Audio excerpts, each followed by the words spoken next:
funcionan bien en forma líquida o sólida.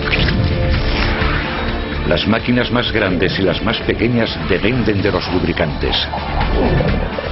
Sin ellos, los mecanismos, las ruedas y los cojinetes acabarían parándose. A continuación, los lubricantes en maravillas modernas.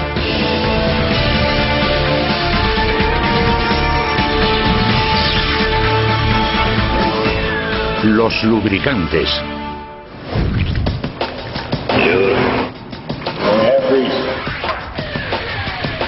El plan de mantenimiento dice que es hora de cambiar el lubricante, pero en vez de ir a una gasolinera, hemos venido a un lugar mucho mayor. Esto se debe a que el vehículo al que tenemos que hacer el servicio es bastante mayor que un coche y mucho más complejo, así que vamos a tardar un poco más en aplicarle el lubricante. Esto es un Boeing 727. Lo hacemos cada 6 meses o así. Tenemos que lubricar completamente el avión. Hay que lubricar unos 700 puntos o áreas de lubricación en el avión. Y tardaremos aproximadamente unas 50 horas de trabajo manual en hacerlo. Bienvenidos al centro de mantenimiento de American Airlines en Tulsa, Oklahoma, donde el trabajo de lubricación empieza en las alas del 757. En el ala tenemos que lubricar todos los mecanismos de control de vuelo que cambian la forma de las alas. Estos mecanismos incluyen los spoilers, la aleta de borde de ataque, los alerones y los flaps. Todas las bisagras, accionadores y mecanismos deben ser engrasados. Los lubricantes que utilizamos en este avión tienen que afrontar cambios extremos de temperatura. Tienen que funcionar a 15 grados bajo cero cuando están volando a mucha altitud y a 54 grados de calor cuando aterrizan. La grasa lubricante sintética para las superficies de control de vuelo puede soportar temperaturas tan frías como los 37 grados bajo cero o abrasadoras como los 120 grados. Ahora estamos en la cola del avión. Este es el timón de profundidad que controla la posición de la proa del avión y estos hombres que están detrás de mí están lubricando las bisagras del timón de proa y también las bombas accionadoras. Los técnicos también tienen que lubricar el timón. Mientras, el resto del equipo es trasladado al tren de aterrizaje, a los puntos más bajos del avión que recogen el calor intenso de los frenos. Y en ellos, los técnicos ponen un lubricante especial que aguanta temperaturas muy altas, de hasta 176 grados. Finalmente es hora de lubricar los enormes motores turbohélice. El motor del Boeing 757 tiene un empuje de 18.000 kilos y la cantidad de aceite que requiere el motor es de apenas unos 18 litros. Los ingenieros confían tanto en estos aceites sintéticos para turbina que a este avión pocas veces se le cambia el aceite. Normalmente se suele rellenar. Según se iba utilizando el aceite, se iba rellenando y nos dimos cuenta de que el aceite seguía estando bien. Lo suficientemente bien como para funcionar de manera satisfactoria sin tener que vaciar el depósito y volverlo a llenar. Los 4 técnicos han tardado un día, pero al final la lubricación está terminada. Un avión, 700 puntos de lubricación. En otras partes de nuestro mundo motorizado existen innumerables puntos que han de ser lubricados.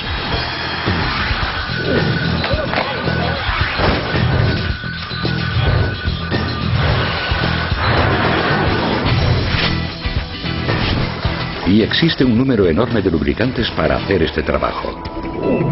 La función principal de un lubricante es reducir la fricción y el desgaste entre dos superficies. Los lubricantes lo hacen formando una película que separa las dos superficies.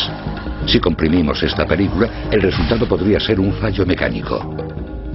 Si no fuera por los lubricantes, las cosas se gastarían más rápido y perderíamos más energía y electricidad que la que perdemos hoy en día.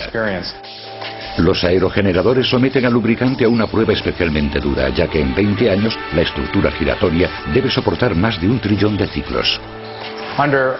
Bajo circunstancias extremas, si estos aceites no hicieran un buen trabajo o si la multiplicadora tuviese algún fallo, el eje lento no podría hacer girar la multiplicadora y no se generaría energía, pero sí una cantidad de calor que la dañaría y podría provocar un incendio.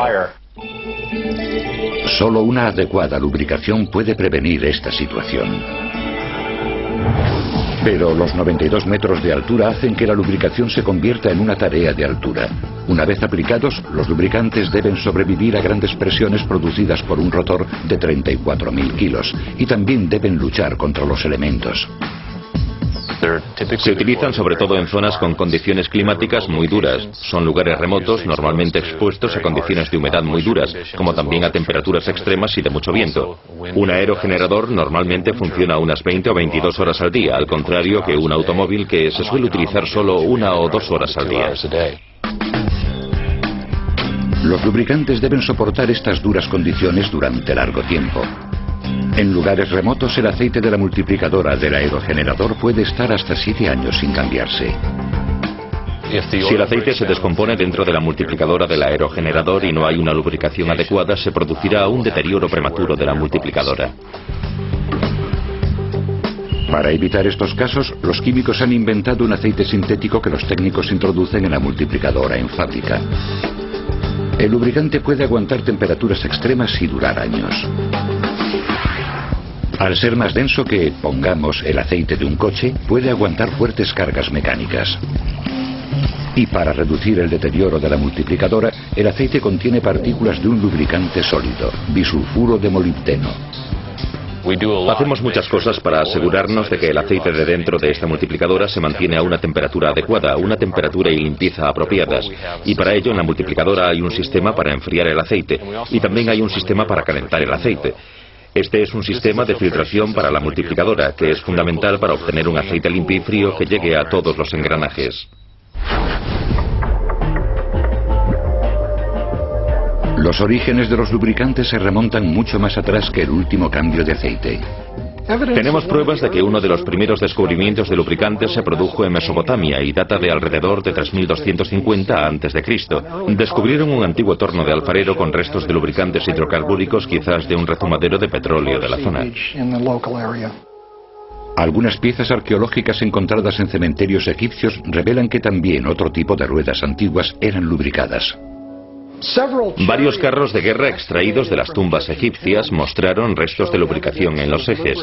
Se trataba de grasa animal oxidada, posiblemente de oveja o de vaca. Durante los siguientes 3 milenios se produjeron avances en tecnología, pero no en lubricantes. Durante cientos de años tuvimos que depender de 2 tipos diferentes de lubricantes naturales, grasas animales y aceites vegetales.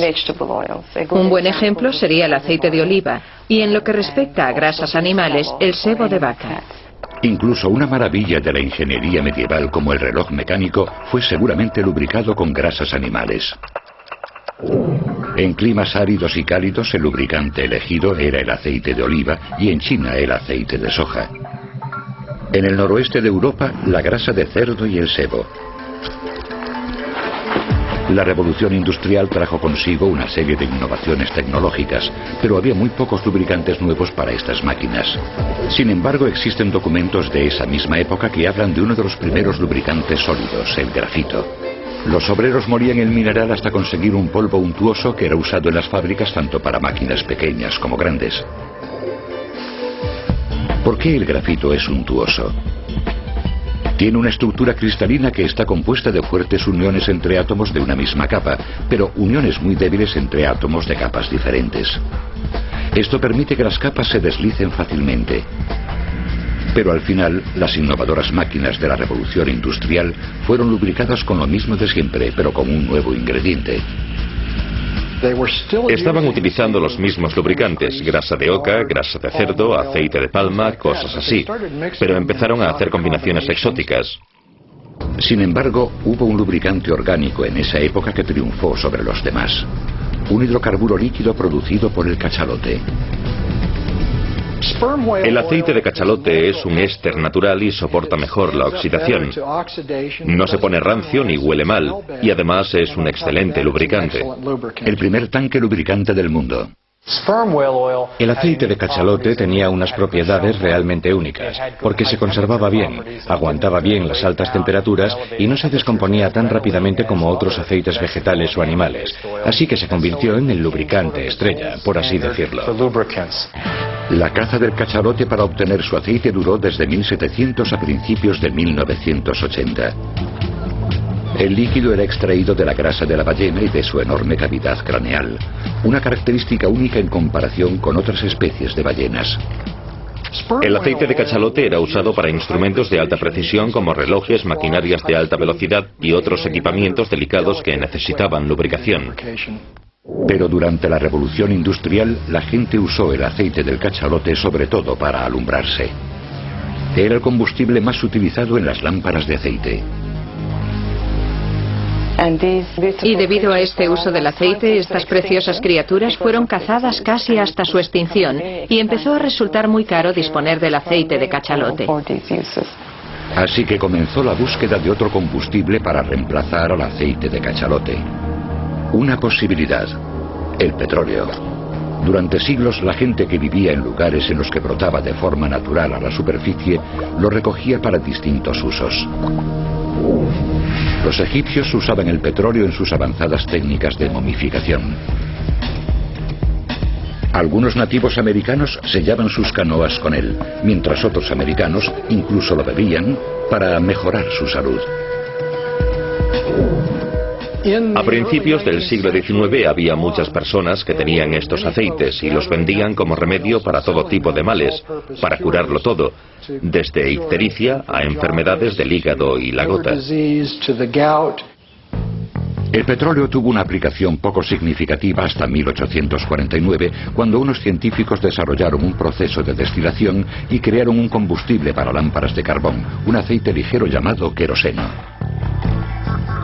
A mediados de 1800 descubrieron que podían coger el carbón, calentarlo y extraerle el aceite, y con ello conseguían dos cosas. Una era el queroseno y otra era un aceite más denso que era utilizado como lubricante.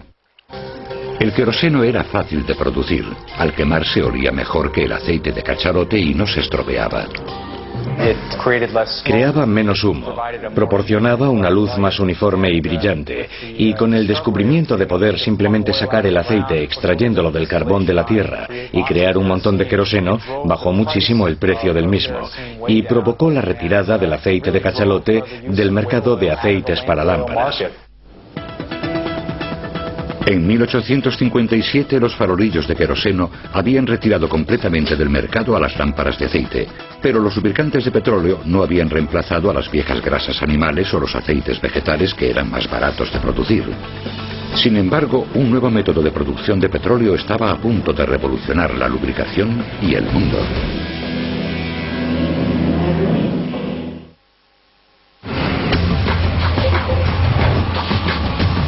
Cuando se trata de lubricar las máquinas actuales, los productos derivados del petróleo dominan el mercado.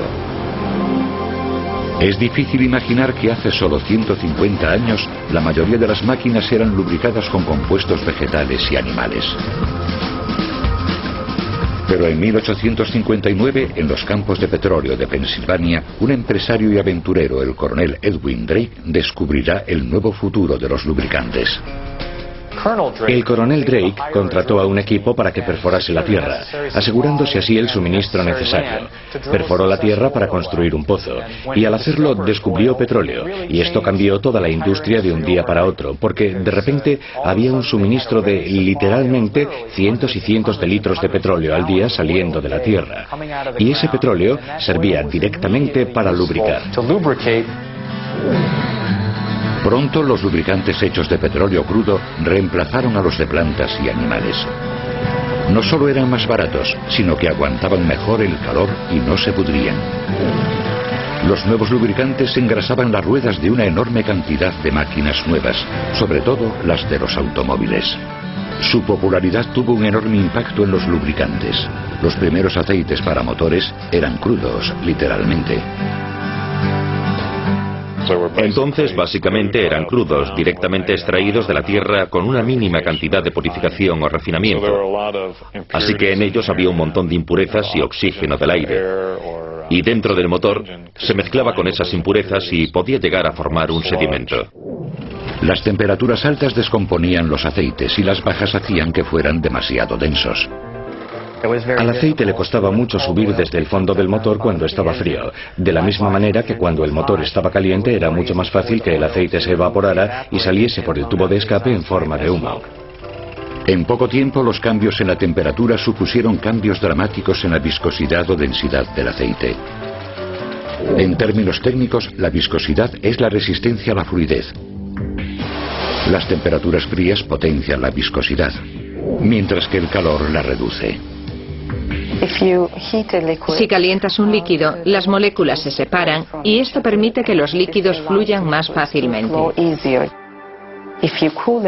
Si enfrías un líquido, las moléculas se juntan y las moléculas o átomos tienen menos flexibilidad para vibrar o moverse. Cuanta menos viscosidad tenga un lubricante, menos colchón hará entre las partes en movimiento. Y como el calor disminuye la viscosidad, reduce la protección contra el deterioro.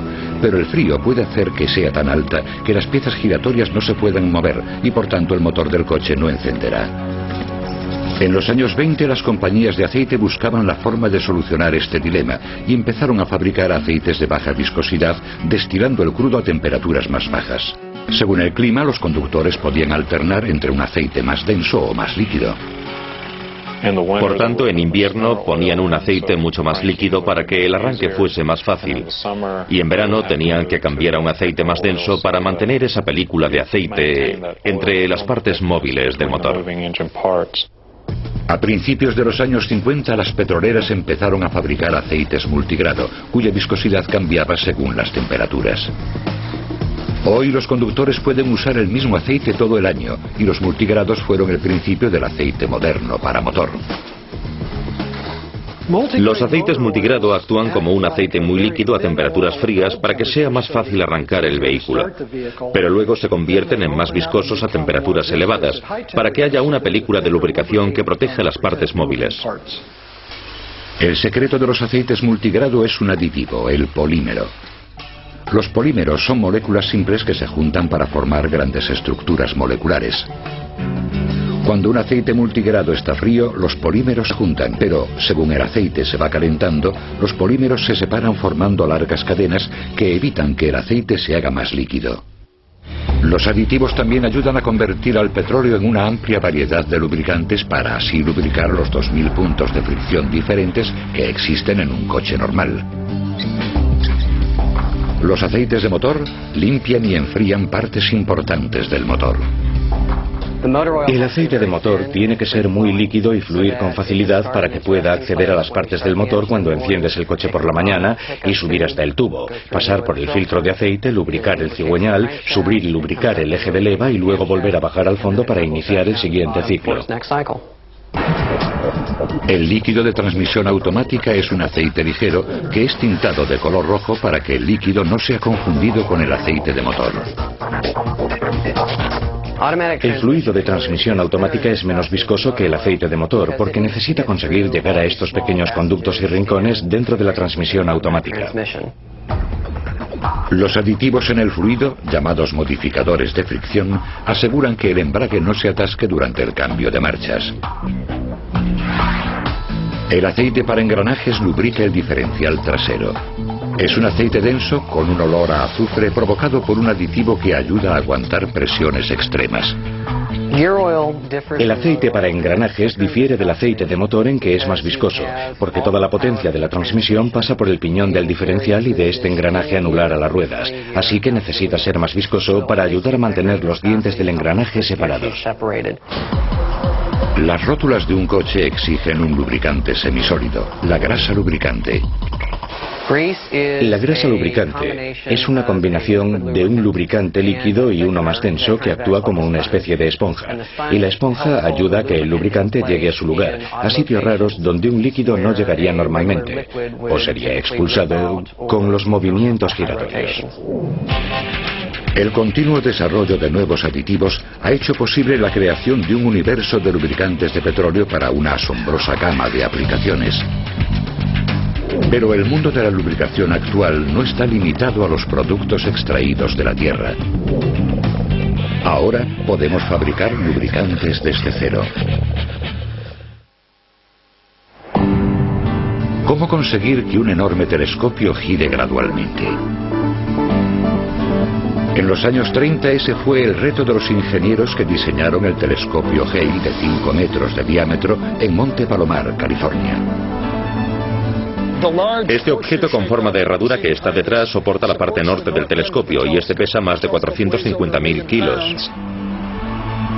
Para que la herradura y su enorme carga roten libremente, la herradura debe literalmente flotar en la parte superior de su estructura curva.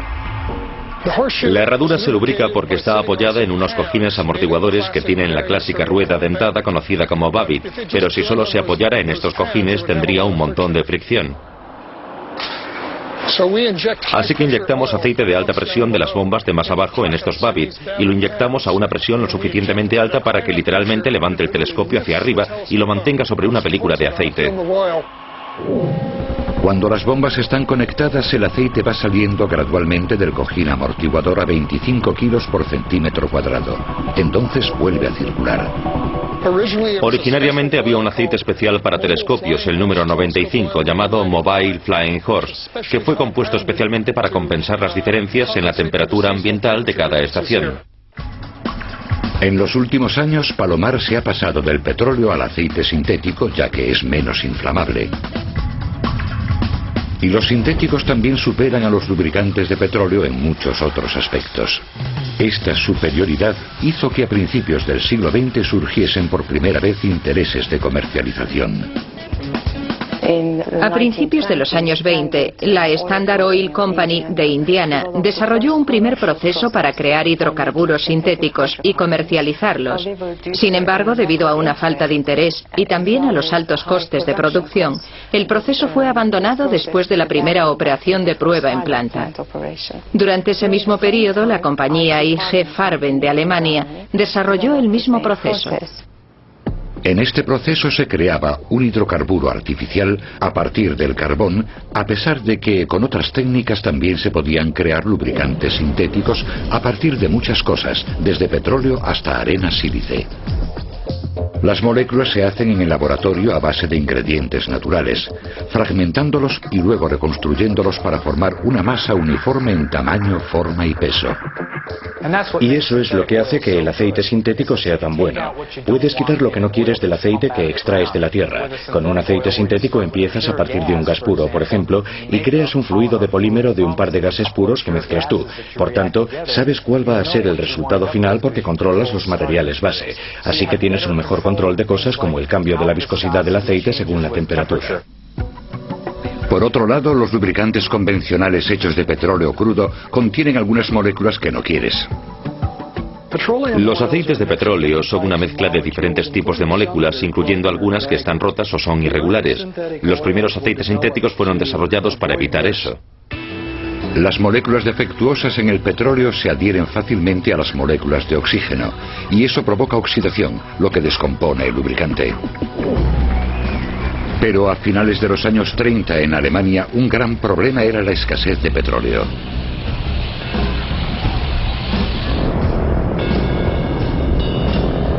Cuando Hitler ordenó a su ejército atacar Polonia, los alemanes estaban fabricando lubricantes sintéticos para sus vehículos militares. Y pronto los americanos lo estaban haciendo también para sus bombarderos.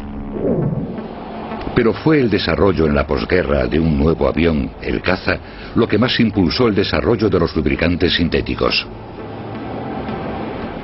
Los primeros cazas los pilotaron los alemanes durante la Segunda Guerra Mundial y sus motores a reacción estaban utilizando cualquiera de los aceites convencionales disponibles, pero en los años 40 no tardaron mucho en darse cuenta de que los aceites de petróleo convencionales no tenían estabilidad termal como para aguantar las temperaturas de los motores a reacción sin descomponerse.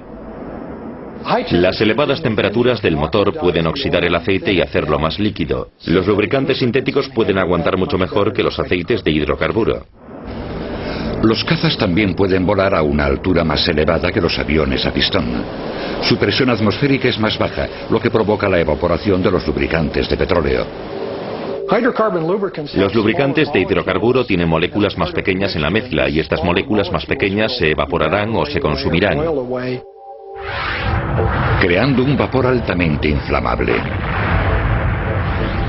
Sin embargo, fueron los beneficios de los sintéticos en clima frío los que inspiraron a uno de sus inventores a introducir estos lubricantes en los automóviles. A mediados de los años 60, un piloto de cazas, el coronel Albert Amatusio, empezó a experimentar con el aceite sintético para turbinas de su avión. Estaba volando en los fríos climas nórdicos y sabía que funcionaba en sus aviones. Decidió probarlo en sus coches y ver si esto podía ayudar a encender el motor durante los fríos inviernos de Minnesota. Y funcionó. Así que abrió un negocio para explotar este descubrimiento. Y tras trabajar con varias empresas químicas, desarrolló un aceite de motor que hizo historia. En 1972 surgió el primer aceite de motor para coche 100% sintético aprobado oficialmente. Los aceites sintéticos de motor funcionan mejor con el frío, porque no son obstaculizados por las sustancias químicas dañinas que se encuentran en el petróleo. Hay un montón de moléculas del tipo de la parafina que forman cera. Esto ocurre en la naturaleza y ocurre lo mismo con el petróleo crudo. A temperaturas frías la parafina se endurece, dificultando la fluidez del aceite de motor. Si el motor está frío, en invierno puede llevar hasta 20 minutos que el aceite llegue a todas las partes del motor. En 20 minutos se puede producir un desgaste desastroso. Hoy, las grandes empresas fabrican aceites de motor sintéticos. A pesar de que cuestan 2 o 4 veces más que los productos derivados del petróleo, los productos sintéticos son ahora uno de los segmentos que más rápido están creciendo. Pero los lubricantes sintéticos también pueden ser sólidos. El lubricante sólido más conocido mundialmente es el teflón, que fue descubierto por accidente en 1938. El doctor Roy Plunkett era un farmacéutico de DuPont y estaba investigando la fabricación de nuevos refrigerantes para la empresa Freon Refrigeration. Plunkett y su ayudante guardaron un gas refrigerante en un cilindro presurizado y lo metieron en nieve carbónica. Pero cuando lo abrieron más tarde, no salió ningún gas, porque la presión y la temperatura habían provocado que las moléculas de gas formasen una capa sólida, polímeros. Y cuando dieron la vuelta al cilindro vieron que de debajo salía un polvo blanco, algo que les sorprendió mucho porque habían metido gas tetrafluoroetileno en el cilindro y del cilindro había salido fluoropolímero. Y además, cuando cogieron el cilindro y lo cortaron por la mitad, vieron que el interior estaba lleno de polvo blanco y esa fue sin duda la primera muestra de fluoropolímero teflón. Como aguantaba sustancias químicas corrosivas, uno de sus primeros usos fue en un proyecto para construir la primera bomba atómica. El teflón fluoropolímero era muy bueno en ambientes corrosivos y el proyecto Manhattan necesitaba elementos químicos corrosivos para purificar y enriquecer el uranio. Pero el teflón podía utilizarse también en otro tipo de mercado porque era resbaladizo, más que ningún otro lubricante natural sólido como el grafito. Y esto enseguida convirtió al teflón en un material famoso para el uso doméstico. El secreto de que sea tan resbaladizo es un átomo que viene de un mineral, el espatofluor. Lo que hace que el fluoropolímero teflón sea tan resbaladizo es el hecho de que el átomo de flúor sea una parte integral del polímero en la mezcla. La superficie exterior está protegida con el átomo de flúor, que no es reactivo con la mayoría de las sustancias químicas, y por eso las cosas no se pegan y resbalan por la superficie. Los retos de los lubricantes de uso doméstico no se pueden comparar con aquellos del espacio. Puede que este sea un ambiente hostil, pero los lubricantes consiguen que todo siga funcionando bien.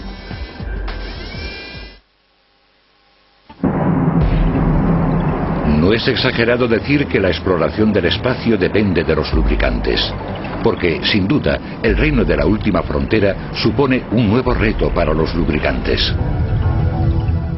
Primero está el problema del vacío. En el espacio hay mucho vacío y hay que evitar que los lubricantes se evaporen demasiado rápido. En segundo lugar, en el espacio los cambios extremos de temperatura son mucho más fuertes que en la Tierra. Hay radiación. Hay polvo y residuos en la Luna o en Marte. Y además tienes que hacer un viaje muy largo para cambiar el aceite. Además, los lubricantes tienen que resistir el fuego, un peligro muy presente en los cohetes. Esa fue una de las principales razones por las que en los años 60 la NASA adoptó un nuevo tipo de lubricantes. La NASA se interesó primero por los lubricantes Critox, porque no son inflamables y no reaccionan con el oxígeno y los combustibles que utilizan en sus motores. Critox es el nombre que la empresa DuPont le puso a un tipo de lubricantes llamados PFPE, perfluoropoliéter, que la empresa inventó en 1959. Son un conjunto de moléculas sintéticas que contienen los mismos átomos resbaladizos de flúor que el teflón. El PFPE puede convertirse en aceite o en grasa lubricante. La grasa lubricante de la izquierda es Critox. La grasa lubricante de la derecha es un lubricante de hidrocarburo. Como pueden ver, el Critox no se ha quemado y sigue teniendo buen aspecto. El lubricante de hidrocarburo aún está quemándose y continuará quemándose hasta que se consuma completamente.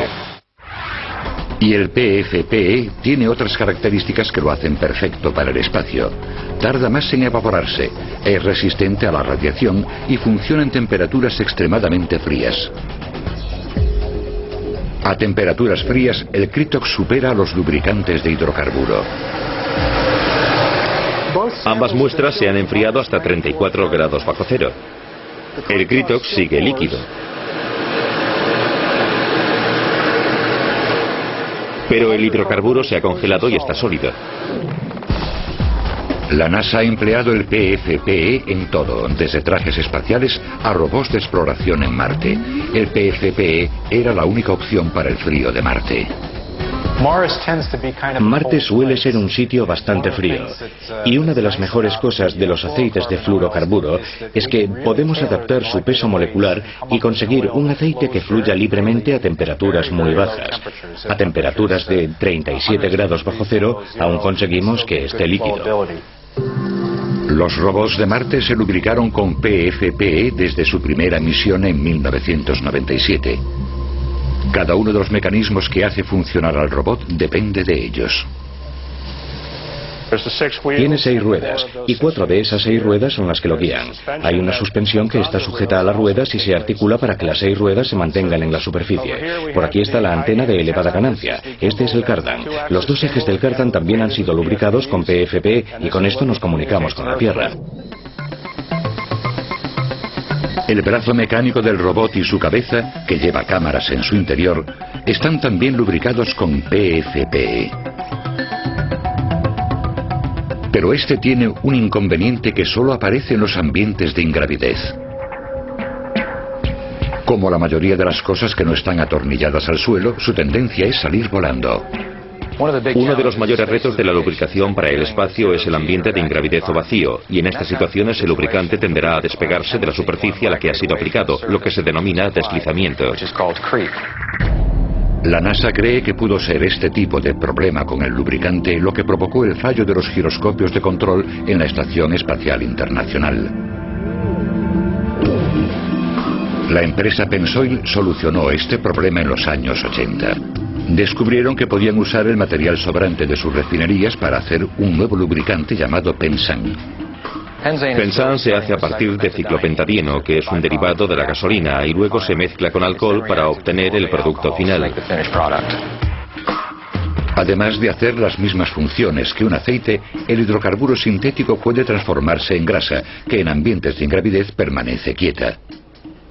Pensan es particularmente resistente a la ingravidez porque tiene alta tensión en superficie, por tanto se adhiere muy bien a ella y se mantiene ahí. El PFPE usado por la NASA ha sido transformado en múltiples productos, desde discos duros de ordenadores a equipamiento de montaña.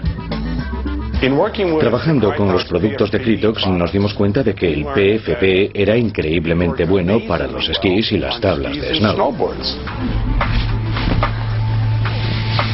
Entre los consumidores surgió otro lubricante del espacio aéreo que pasó a convertirse en el lubricante de uso doméstico más famoso del mundo.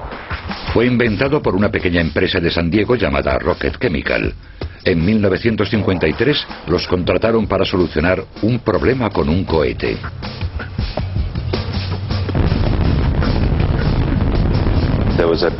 Había un problema con la condensación y la corrosión del cohete Atlas.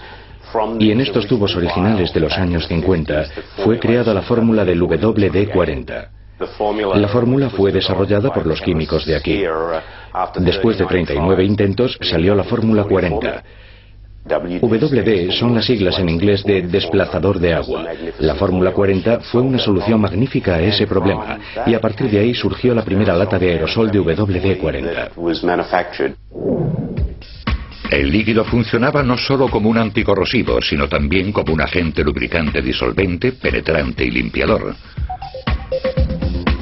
Los trabajadores y la compañía que fabricó el cohete Atlas tomaron buena nota.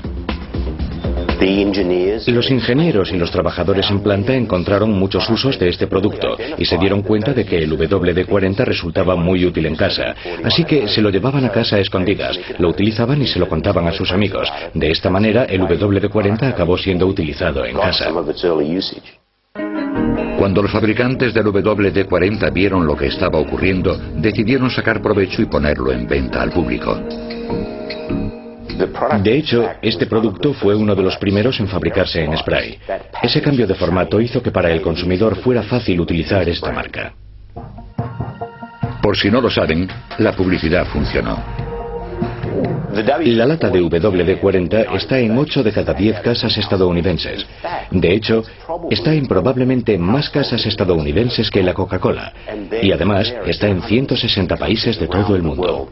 El WD-40 es mezclado por los maestros de la pócima, como les llaman en la compañía. Ken East es el maestro americano de la pócima en la central de la empresa en San Diego. WD-40 consiste en 6 materiales crudos que introduzco en un sistema de válvulas. Los introduzco, van pasando por aquí y con el monitor controlo cada uno de los materiales crudos. Conseguimos muchísimos litros. Los introducimos en el sistema y una vez aquí lo llevamos hasta el tanque. Hay que removerlo 30 minutos hasta conseguir el cóctel final. La receta es secreta. Solo la conocen algunos trabajadores. ¿Cuáles son los ingredientes secretos? No puedo decírtelo. Si te lo dijese, después tendría que matarte.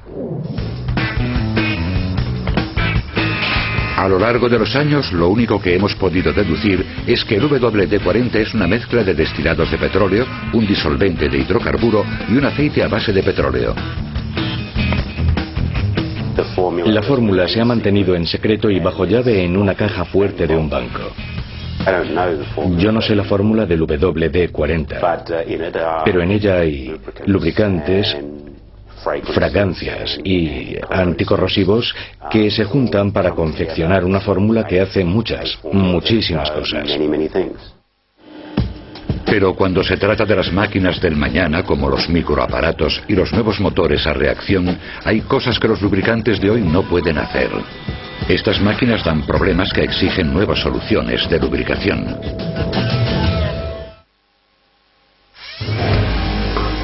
Con máquinas de nuevos tamaños y velocidades extremas, a los ingenieros les está costando mucho encontrar nuevas posibilidades para reducir la fricción. Y los problemas empeoran cuando las máquinas son más pequeñas. Se están desarrollando nanomáquinas para sensores en neumáticos de automóviles, sistemas de freno antibloqueo y transmisiones a las 4 ruedas. El problema con la lubricación de las nanomáquinas es que las leyes de la naturaleza no trabajan igual a microescala. Los retos de la lubricación de las nanomáquinas son provocados por el tamaño. Al ser tan pequeñas tienen muy poca inercia. Estos aparatos son diseñados para operar de forma rápida. Los aceites lubricantes no son apropiados porque el aparato estaría colocado sobre un baño de líquido y cada vez que se moviese tendría que desviar ese fluido. Los investigadores de los laboratorios India National están tratando de resolver este problema con los microsistemas, desarrollando proyectos de aplicación. El mayor reto en la utilización de cualquier lubricante para microsistemas es conseguir que el lubricante llegue a las superficies donde se necesita. Estos aparatos tienen una forma muy compleja y las superficies a lubricar están muy enterradas dentro del mecanismo. Los investigadores han encontrado una solución con las llamadas películas lubricantes de depósitos gaseosos. Una de las mejores maneras de lubricar microsistemas es con películas de depósitos gaseosos, y la forma en la que funciona es que las moléculas son evaporadas, se mueven en el aire y luego aterrizan en la superficie. Después pueden moverse por esa superficie hasta donde sean necesarias. Las moléculas de lubricante, un alcohol, pueden fácilmente entrar en los estrechos huecos en la nanomáquina, que mide solo 2 milímetros. Aproximadamente la anchura de la mina del típico lápiz de madera, solo un cuarto del diámetro de un pelo humano. Esta máquina está siendo utilizada para medir la fricción. Este aparato tiene lubricante por todas partes. El contacto solo se produce entre esta barra movible y uno de estos postes que están sujetos a esta otra parte. Después de codificar el aparato, las moléculas de lubricante se juntan químicamente con la superficie de la máquina.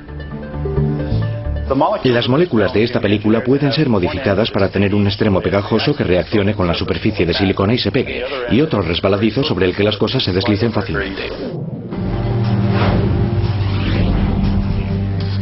Por lo que respecta a las máquinas que para verlas no necesitas un microscopio, la respuesta a la lubricación podemos hallarla en el aire. Este es un generador de electricidad con microturbina fabricado por Capstone Turbine Corporation. La pieza central es un generador que funciona a 96.000 revoluciones por minuto. Lo que tengo aquí es un generador de microturbina Capstone cortado por la mitad. Durante el proceso de combustión introducimos aire en la turbina, que mueve el eje, el compresor y el generador, que produce 60 kilovatios de energía. Lo que tengo aquí es el eje del generador, que se mueve aquí, donde están mis dedos, sobre un colchón de aire. Es la única parte movible de una microturbina Capstone. Esta misma tecnología algún día revolucionará los motores de los reactores, haciendo que puedan funcionar sin aceite. Ese es el sueño que hay detrás de un proyecto de investigación de la NASA que creó esta estructura para pruebas. Al igual que los generadores de electricidad, el eje de la turbina giratoria flota en un colchón de aire.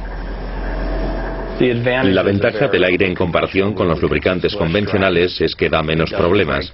No se estropea con el tiempo, no hay que reponerlo como los aceites convencionales o las grasas lubricantes, y aumenta el rendimiento general y la fiabilidad de las partes móviles. El secreto de la máquina es un cojinete de aire que tiene dos componentes: la lámina de metal superior de aleación de alta temperatura y una lámina de metal ondulada. A velocidades de más de 2000 revoluciones por minuto, una fina película de aire separa el eje de las superficies.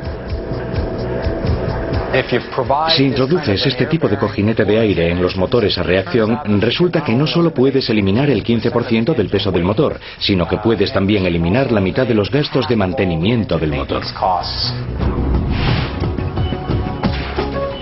La lubricación por aire es también muy limpia. Esta tecnología futurista no gotea ni se quema como las máquinas convencionales. Y no existe el aceite usado del que haya que deshacerse. Es abundante como recurso, es ecológico, no daña el medio ambiente y, lo que es más importante, asegura una mejora en el rendimiento del producto, algo que no han conseguido los tipos convencionales de lubricantes. Con el aire y la invención de lubricantes nuevos, nuestras máquinas podrán llegar más lejos y más rápido durante periodos más largos de tiempo. Ese ha sido el propósito de los lubricantes desde el principio. Desde ayudar a hacer girar el eje de un carromato a permitir que los brazos mecánicos de los robots de Marte se movieran. Los lubricantes son cruciales para el avance de la tecnología. Literalmente permiten que las ruedas del progreso no paren de moverse.